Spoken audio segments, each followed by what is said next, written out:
If you were to go viral today, how do you think you would react? Because for me, I always get super anxious to stream every single time a video of mine blows up. Let me explain. Every video of mine that has blown up has one thing in common. They are all scripted videos of me talking about something that has happened in my life. Like me talking about how my mom gave me away for a 1985 Dodge Aries when I was 2 years old. Or me talking about how I got my brain injury. Now you may be thinking, oh, Gloomy, those videos were scripted? Yes, and there's two reasons for that. See, I struggle to fall asleep at night. So most of my video ideas come to me at 3 o'clock in the morning when I'm doom scrolling and thinking about life. I'll have a light bulb moment, realize that it would make a good video, and I get up and run to my computer and start typing up a script. The reason I write a script is because I have ADHD and a brain injury, which is both a blessing and a curse when it comes to content creation. If I don't script my videos, I'll start by telling the story that I intended to, then go off track and start telling another story, and then another story.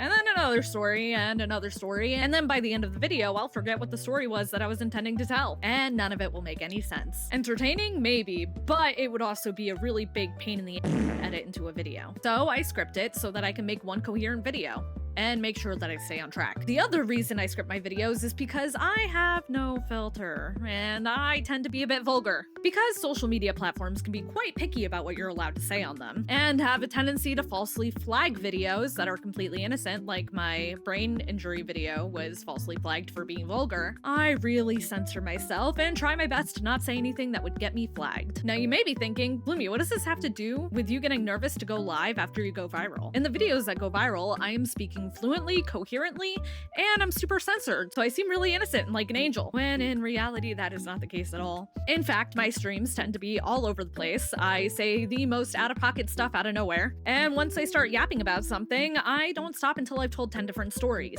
Or get distracted by something and then completely forget that I was telling a story to begin with until somebody brings it up. I almost start feeling like I'm catfishing because of how different my storytime videos are to my live content. And while nobody's complained so far, and people have said that they were shocked by my personality on streams when they see my live content, they usually say they like it and decide to stay. But I still get really nervous. My current solution to this is I've made my follower alerts random out-of-pocket quotes of mine. Anybody who is watching this stream likes to suck big fat so they can decide at that moment if my content is content that would actually interest them before they get too invested. Doesn't really help the anxiety, but at least people can have a better idea of my content before they get fully invested and then hear me say something out of pocket and then immediately regret following me. So how do you think you would react if you went viral? Do you think you'd get anxious like me, or do you think you'd be able to ride the wave? Let me know in the comments. Goodbye!